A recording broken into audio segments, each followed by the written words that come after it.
नमस्कार, BS TV के इस खास कार्यक्रम में आप सभी का स्वागत है। मैं हूं डॉक्टर अवधेश मिश्रा। छत्तीसगढ़ की राजधानी रायपुर से सटे दुर्ग जिले में एक ऐसी घटना सामने आई जिसने सबको भीतर तक झकझोर के रख दिया। 6 साल के मासूम के साथ ऐसी दरिंदगी के बाद जब आरोपी का मन नहीं भरा तो गला घोट के उसने हत्या कर दी। हत्या के बाद जब शॉर्ट पीएम में रिपोर्ट आया, कई खुलासे हुए। उस घटना ने न केवल दुर्ग बल्कि पूरे छत्तीसगढ़ को भीतर तक हिला के रख दिया कि आखिरकार रामनवमी के इस पावन पवित्र मौके पे ऐसी हैवानियत का खेल क्यों खेला गया, वो भी एक सगे चाचा के द्वारा अपनी 6 साल की अबोध भतीजी के साथ। बेहद ही दुखद घटना। इसी घटना पे आज आधे घंटे तक हम लगातार चर्चा करते रहेंगे, लेकिन उससे पहले देख लीजिए ये खास रिपोर्ट।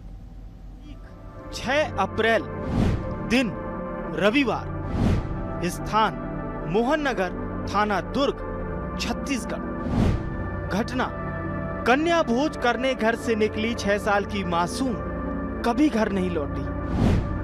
क्या हुआ? मासूम बच्ची के ही चाचा ने उसके साथ पुलिस के शब्दों में सेक्सुअल असॉल्ट कर निर्ममता से हत्या कर दी। क्यों भड़का आक्रोश? नौकन्या पूजन, देवी पूजन के दिन 6 साल की बच्ची से रेप और हत्या। 24 घंटे तक चलता रहा बवाल। हे मां महिषासुर मर्दिनी, शाकंभरी, शक्ति, गौरी, नारायणी, ब्राह्मणी, वैष्णवी, कल्याणी, शैलपुत्री, ब्रह्मचारिणी, चंद्रघंटा, कुष्मांडा, स्कंद माता, कात्यायनी, कालरात्रि, महागौरी, सिद्धदात्री। हे मां देवी दुर्गा, आप इस कलयुग में असुरों से हार गई। आप सच में हार गई मां।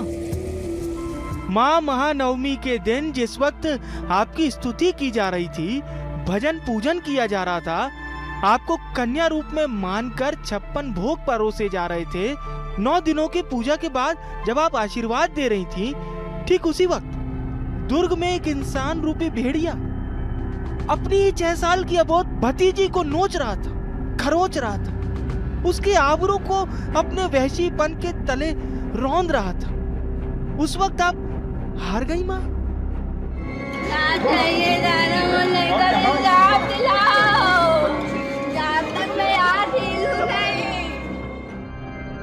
अभी तो बच्ची ने रिश्तों को ठीक से समझा भी नहीं था कि रिश्ते ने ही रिश्तों का गला घोंट दिया। कभी चाचा, कभी मामा, कभी दादा, कभी जेठ, कभी देवर, कभी भाई, तो कभी खुद बाप। बेटी महफूज कहाँ है? क्यों करते हो 9 दिन उपासना का ढोंग जब बेटी को सम्मान नहीं दे सकते? ये सवाल मेरा समाज से है। टेस्ट जो हमारा होता है वो हमने किया है।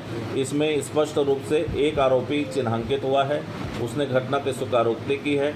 उसके जो फिजिकल एविडेंस है, उसके जो साक्ष्य हैं वो प्रमाणित हैं। इस आधार पर आज आरोपी को रिमांड में लिया जा रहा है।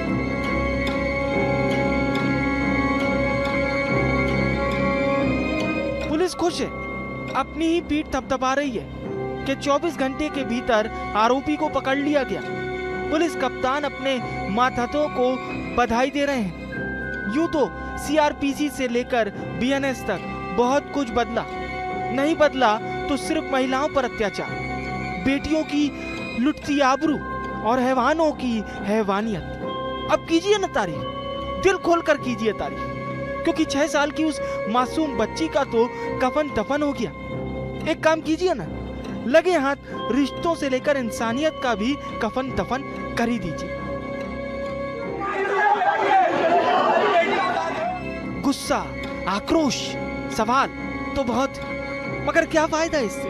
पहली बार किसी रिश्ते ने रिश्तों का गला नहीं घोटा। पहली बार किसी माँ के कलेजे के टुकड़े पर हैवानियत नहीं की गई। फिर भी इन सवालों के जवाब अपने आप में तलाशिए, अपने आप से पूछिए कि आखिरकार हो क्या रहा है। Bureau report, B S TV, Chhattisgarh.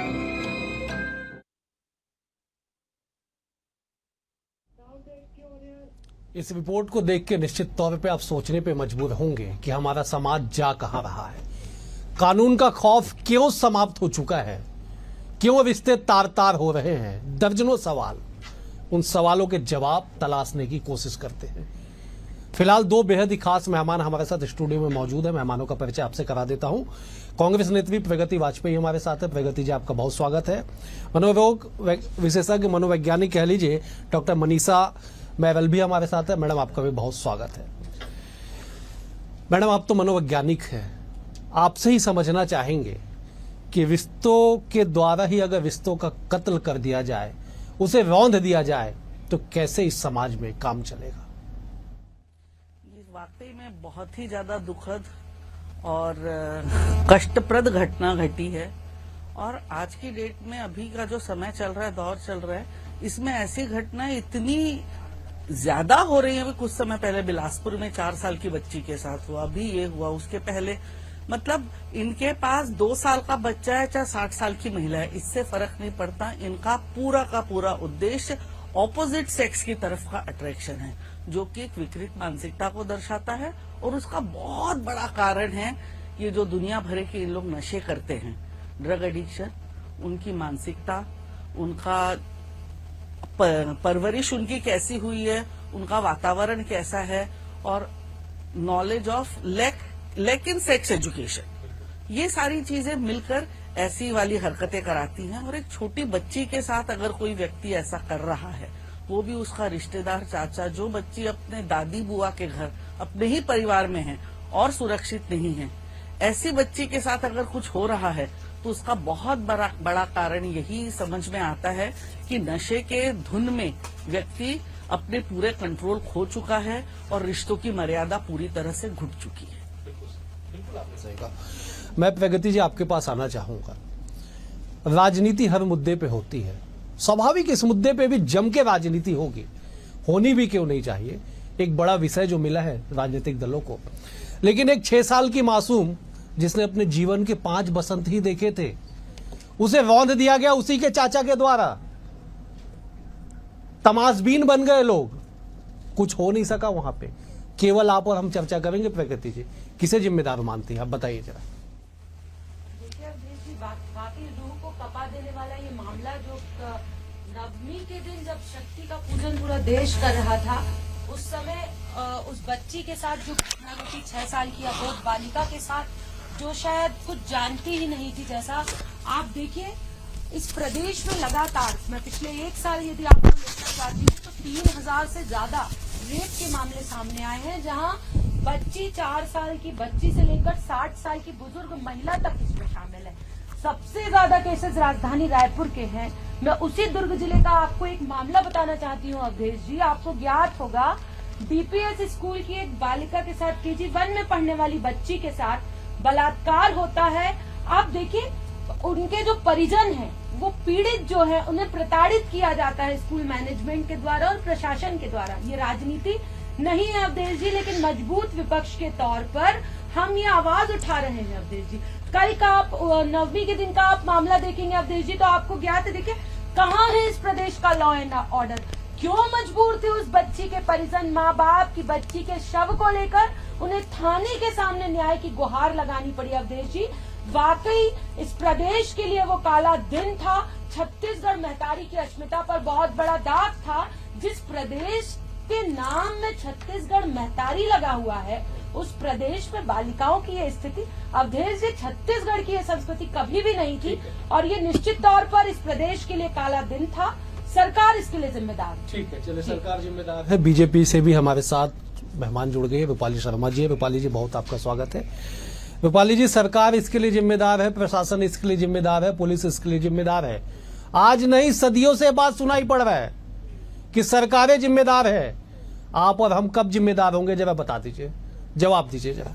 बहुत ही अच्छा प्रश्न आपने किया अवधेश जी। मैं कहना चाहती हूँ इस विषय पे कि यदि कोई इस प्रकार की घटनाक्रम हो रही है तो सरकार जिम्मेदार है। आप मुझे बताइए, आप और हम कब जिम्मेदारी लेंगे? यह विभत्स घटना है। निश्चित तौर पे जितनी इसकी जो है निंदा की जाए कम है। इस प्रकार की घटनाक्रम अव्यवहारिक, अमानवीय, अस्वीकार्य है, निश्चित तौर पे अस्वीकार्य है। लेकिन मुझे यह बताइए कि मैं आपको एक डेटा बताना चाहती हूँ, एक छोटा सा डेटा बताना चाहती हूँ कि सर्वे रिपोर्ट सर्वेक्षण के अनुसार मैं 2006 से आप जानते होंगे इस विषय में लगातार एक थारो स्टडी करके मैं यहाँ आपके सामने बात कर रही हूँ कि लगातार हर तीसरी बच्ची अपने ही घर में दैहिक शोषण का, यौन शोषण का शिकार हो रही है। तो हम और आप कब जागरूक होंगे? मैंने एक विषय भी लिखकर डाला था कि मुक मौन निशब्द मुक मौन हूं मैं, स्तब्ध हूं, न जाने इस घटना के बाद कौन हूं मैं। मतलब हमारे जैसे भी जागरूक लोग जो कानून जागरूकता की बात करते हैं, हम सभी समाज के हित में काम करते हैं और तमाम प्रकार की घटनाक्रम, अभी दीदी बोल रही थी कि सरकार के ऊपर एक बहुत बड़ा लांछन जिस तरह से लगाया जा रहा था। देखिए, घर का सगा चाचा जब इस प्रकार से अपनी बिटिया, अपनी भतीजी, अपने भाई की बेटी का इस प्रकार से, बहुत ही विभत्स घटना है, मैं बार बार कह रही हूं। उसके बाद जब बेटी अपने घर में ही सुरक्षित नहीं है तो कहां सुरक्षित है? हमें बेटियों की सुरक्षा की बात करनी चाहिए। ये सरकार को कोसने का समय नहीं है, यह आरोप प्रत्यारोप का समय नहीं है, यह एकमात्र समय है हमें सबको मिल करके ये राजनीति का समय नहीं है। मैं कहती हूँ, हाथ जोड़कर नम्र निवेदन करती हूँ कि इस प्रकार के घटनाक्रम में आप राजनीतिक रोटी ना सेकें। आप सिर्फ और सिर्फ एक सामाजिक विचारधारा से आए और समाज को सुधारने का प्रयास करें। मैं लौटूंगा आपके पास। मैं जो है डॉक्टर मनीषा मेरल के पास जाता हूँ। मैडम, आपने रिपोर्ट पढ़ी होगी, आपने वाक्य को देखा होगा। 6 साल की अबोध बच्ची, उसकी माँ रो रो के कहती है कि सिगरेट से दागा गया उस बच्ची को, उसके प्राइवेट पार्ट तक को दागा गया। सिहरन हो जाती है बदन में शब्द का इस्तेमाल करते हुए। आप बोल रहे हो, मुझे सिहरन, आप सुन रहे होंगे तो निश्चित तौर पे आपके रूहता के बात जा रही होगी कि 6 साल की मासूम बच्ची अपने ही दादी बुआ के घर में, उसी का चाचा 25 साल का उसका चाचा उसे हैवानियत का शिकार बना देता है और हम सरकारों पे, डेटा पे और दूसरे पे गलती थोप देते हैं। बताइए कैसे काम चलेगा इसमें? इस वाली बात से तो मैं बिल्कुल सहमत हूँ कि ये वक्त किसी के ऊपर दोषारोपण करने का नहीं है। जैसा कि आपने कहा कि हमें जिम्मेदारी लेना है, परिवार को, समाज को, देश को, हर एक व्यक्ति को, सरकार को, पुलिस को, नेताओं को, हर एक पर रिस्पॉन्सिबिलिटी लेनी और ये चीज समझनी है कि अगर हमारे रहते ऐसी कोई घटना घट रही है तो हम सबको जागरूक होने की, सतर्क होने की, और बच्चियों की बात ही नहीं है, महिलाओं की सुरक्षा की व्यवस्था पर ध्यान देने की जरूरत है। और इसका कारण है, जैसा कि चाचा के बारे में कहा गया है, वो उसके मतलब बच्ची के पिता के साथ कुछ झगड़ा था, नशे का बहुत बुरा आदी था। जब पता है कि वो वैसा है तो उनकी माता को या उनकी बहन को या उनके घर वालों को, इवन उस बच्ची की माँ को भी ये चीज समझनी थी कि अगर मेरी बेटी कहीं जा रही है, चूंकि उसमें उसकी गलती नहीं है, परिवार में ही है, इसलिए वो निश्चिंत होकर अपनी बच्ची को भेज दी। पर हम अपनी बच्ची को कहीं पर भी भेजे तो वहाँ सुरक्षित वातावरण है या नहीं, या हम स्वयं साथ लेकर जाएं उसे। और वहाँ पे कन्या भोज जैसी चीज में तो सभी लोग अपने बच्चों को भेज देते हैं, बगैर किसी विचार के भेज देते हैं, अनजानों के यहाँ भी भेज देते हैं। लेकिन आप अपनी बच्ची को अगर भेज रहे हैं, कहीं पर भी भेज रहे हैं, बड़ी भी होगी तब भी आप उसकी निगरानी स्वयं करें, किसी और को उसके लिए दोषी ना ठहराएं, पहली बात। दूसरी बात, ये वाली बात तो बिल्कुल स्वीकार्य करने लायक है कि ऐसे दोषियों को, ऐसे आरोपियों को समझने की हम कोशिश नहीं करते हैं कि वो ऐसा क्यों कर रहे हैं। अगर हम ये चीज समझें कि उनकी मानसिकता क्या है, उनकी सोच क्या है, अपरिपक्वता उनके अंदर कितनी है, उनके अंदर नशे की, उनके मस्तिष्क की सोचने समझने की ताकत पूरी तरह से क्षीण हो चुकी है। इतना उन्होंने नशा किया है, इतना उन्होंने वायलेंस देखा है या किया है, या कई बार ऐसा होता है कि जो लोग रेप करते हैं उनके साथ बचपन में बहुत ज्यादा सेक्सुअल असॉल्ट हो चुका रहता है, उस वजह से भी वो बड़े होकर दूसरों के ऊपर इस तरह का व्यवहार करते हैं। मैं इसका समर्थन नहीं कर रही हूँ कि वे बेचारे हैं, लेकिन मैं बता रही हूँ कि हमें ये समझना पड़ेगा कि कोई व्यक्ति अगर इस दिशा में अपने कदम उठा रहा है, कुछ गलत हरकत कर रहा है, तो उसकी मानसिकता किस स्तर तक मतलब खराब हो चुकी है। रूपाली जी, आपने बिल्कुल सही कहा कि इस पे राजनीति नहीं करना चाहिए, लेकिन आंकड़े जरूर राजनीति करने पे मजबूर करती है। प्रगति जी आंकड़े दे रही है कि 1.25 साल में 3000 से ज्यादा रेप की घटनाएं घटी है छत्तीसगढ़ में। आप सीआरपीसी से हम न्यायिक संहिता पे आ गए, कानून बदल गया, लेकिन महिलाओं की स्थिति नहीं बदली। रूपाली जी, गंभीरता के साथ कह रहा हूं मैं, जो हैवानियत होती थी वो लगातार हो रही है। कैसे काम चलेगा बताइए जरा।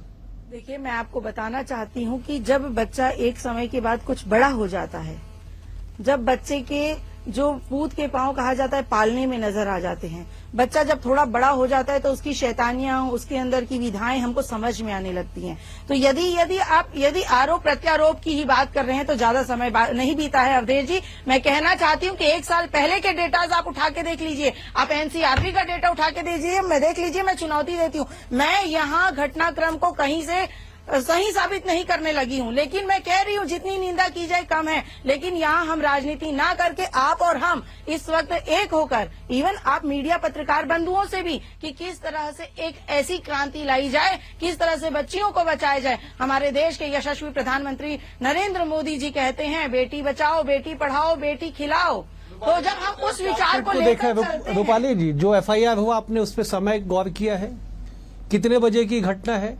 इसलिए राजनीति हो रही है, इसलिए सवाल उठ रहे हैं कि सवेरे 8 बजे बच्ची घर से निकलती है, लगभग 11 बजे पुलिस को सूचना दी जाती है, 2 बजे पुलिस की आमद होती है वहां पे, शाम तक पुलिस टाल मटोल करती है, घर वाले को ही पकड़ के ले जाती है। विजुअल देखिए आप जरा, लोगों के बाल खींच के पुलिस ले जा रही है। देखा है मैंने विजुअल देखा है, और मैंने वहां से एक कांग्रेस नेत्री का बयान भी देखा है। यदि मैं उसको कैमरे पे कहूं, ये आपकी मीडिया न्यूज जो है वो मध्य प्रदेश छत्तीसगढ़ में जाती है, शर्मनाक है वो बात। मैं कहूं तो कल वहां की कांग्रेस नेत्री की यदि मैं बात करूं तो मानहानि का दावा भी हम कर सकते हैं। इस प्रकार की जो है निंदाजनक, आपत्तिजनक बातें कांग्रेस नेत्री ने कही है। हालांकि मैं यहाँ राजनीति नहीं कर रही हूँ, मैं फिर से कह रही हूँ। मैं लौटूंगा रूपाली जी, मैं लौटूंगा। बड़ा दुख होता है कि लगभग 24 घंटे के एपिसोड में आपने उस मां का रुदन नहीं सुना, आपने उस बाप की तड़पती हुई आवाज को नहीं सुना, आपने सुना तो केवल कांग्रेस नेत्री के उस बयान को सुना जिसपे आप मानहानि का जिक्र करती है। मैं लौटूंगा रूपाली जी आपके पास। मैं जब एक बार प्रगति जी का रुख कर लेता। प्रगति जी, मत कीजिए राजनीति, आंकड़े का मिलान कर लीजिए आप लोग दोनों दल बैठ के, लेकिन जवाब दीजिए प्रदेश की बेटियां कैसे सुरक्षित रहेगी? कैसे एक हैवान अगर उसकी तरफ आंख भी उठा के देखे तो उसके आंख में डर का भय दिखना चाहिए, उसकी आंखों में।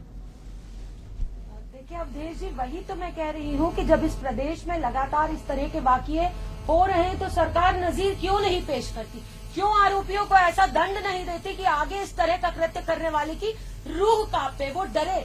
क्यों उन्हें पता होता है कि हमें बेल मिल जाएगी, कुछ दिनों के बाद हम बेल से बाहर निकल जाएंगे? कल यदि आपने देखा होगा तो उसी दुर्ग का एक मामला आपने देखा होगा, जहां एक पिता अपने दामाद को ये कहता है कि अपनी बेटी के बारे में, कि ये जो तेरे साथ रह रही है, इसके साथ में इतने साल से क्या कर रहा था, जेल में था, आज निकल कर बाहर आ गया। अवधेश जी, इस प्रदेश की जिम्मेदारी, इस प्रदेश की जनता की जिम्मेदारी, जनता ने भरोसा करके जिनके हाथों में सौंपी है, उनकी जिम्मेदारी बनती है ना कि महिलाओं की, बच्चियों की वो सुरक्षा करें। महिलाएं आज सुरक्षित नहीं है, बच्चियां आज सुरक्षित नहीं है। हम टीवी चैनलों पर बैठकर डिबेट कर रहे हैं, जब आप बोल रहे हैं, आप बता रहे हैं, तो हम क्या बोले? हम निशब्द, हमारे पास शब्द नहीं है। लेकिन आप खुद सोचिए अवधेश जी कि जिम्मेदारी किसकी बनती है?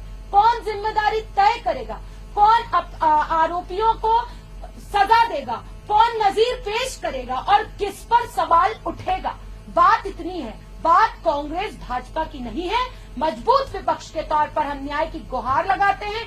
अभी तक अवधेश जी आप देख लीजिए, किसी भी बड़े मंत्री नेता का एक भी बयान यदि सामने आया हो, उस माँ के रुदन को आप देखिए, उस माँ के आप रुदन को देखिए, आप जैसा कह रहे हैं, वाकई उस परिस्थिति के बारे में सोचकर तो रूह कांप रही है, हम स्तब्ध हैं।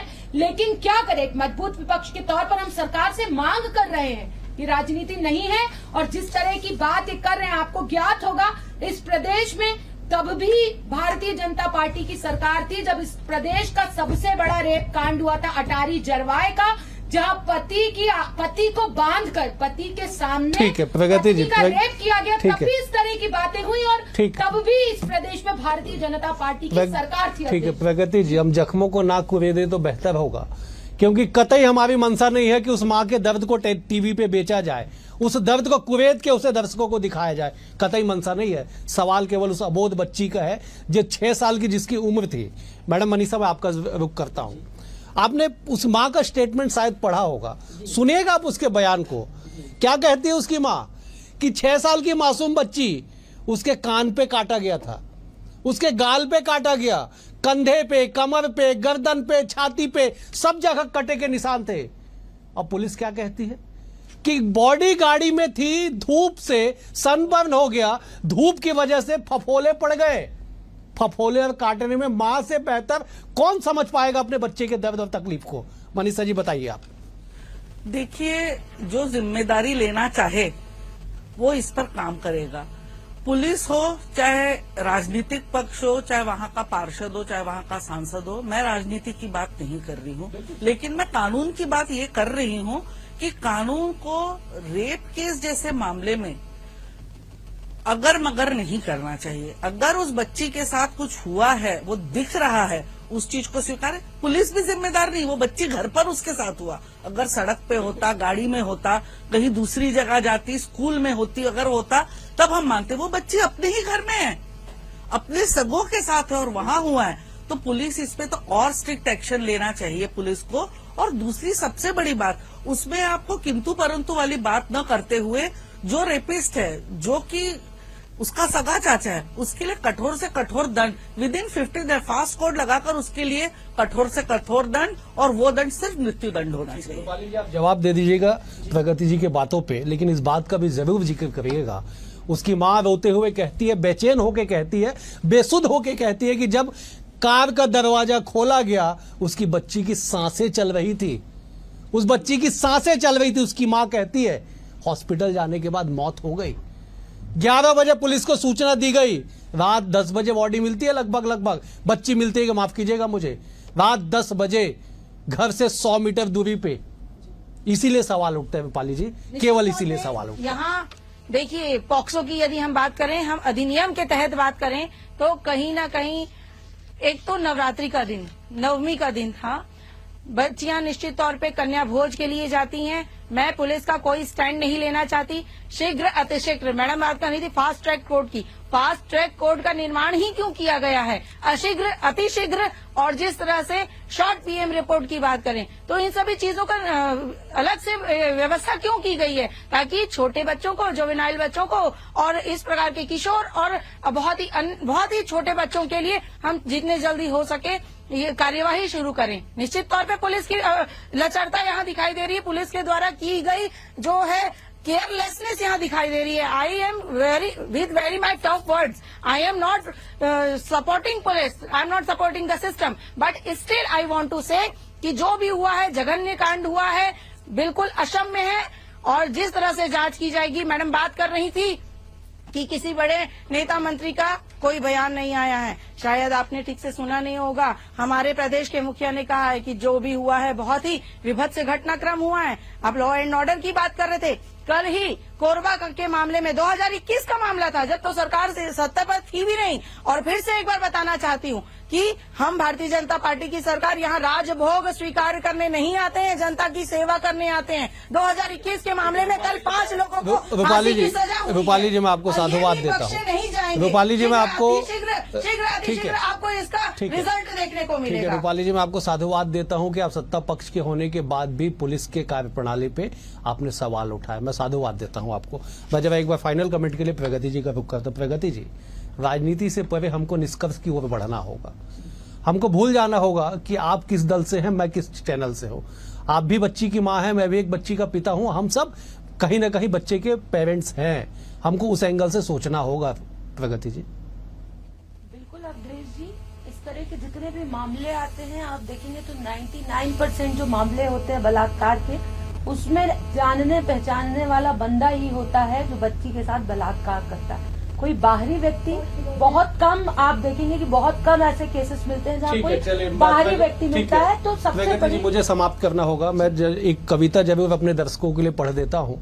मैं कोई कवि नहीं हूँ, लेकिन पढ़ देता हूँ। किसी ने लिखा है कि वो मासूम सी नाजुक सी बच्ची एक आंगन की कली थी। वो माँ बाप के आंखों का तारा थे, अरमानों से पली थी वो, जिसकी मासूम अदाओं में माँ बाप का दिन बन जाता था, जिसकी एक मुस्कान के आगे पत्थर भी मोम बन जाता था। वो छोटी सी बच्ची ढंग से बोल ना पाती थी, देख के जिसकी मासूमियत उदासी मुस्कुराती थी, जिसके जीवन में केवल 6 बसंत ही देखे थे, उस पे हुआ अन्याय एक कैसा विधि का लेखा था, एक 6 साल की बच्ची से कैसा अत्याचार हुआ, एक बच्ची को बचा न सके मुल्क कैसा लाचार हुआ, उस बच्ची पे जुल्म हुआ वो कितनी रोई होगी, इस बात को सुनिएगा जरा, उस बच्ची पे जुल्म हुआ वो कितनी रोई होगी, मेरा कलेजा फट जाता है, वो मां कैसे सोई होगी, जिस मासूम को देख के मन में प्यार उमड़ जाता है, देख उसी के मन को कैसे किसी के मन में हैवानियत उतर आता है। कपड़ों के कारण रेप होते हैं, रेप जो कहते हैं, मैं उसे बतलाता हूं, आखिर 5 साल की बच्ची को साड़ी कैसे पहनाऊं मैं, गर अब भी ना सुधर सके तो एक दिन ऐसा आएगा, इस देश को बेटी देने से भगवान भी डर जाएगा। आप तीनों मेहमानों का बेहद शुक्रिया, नमस्कार।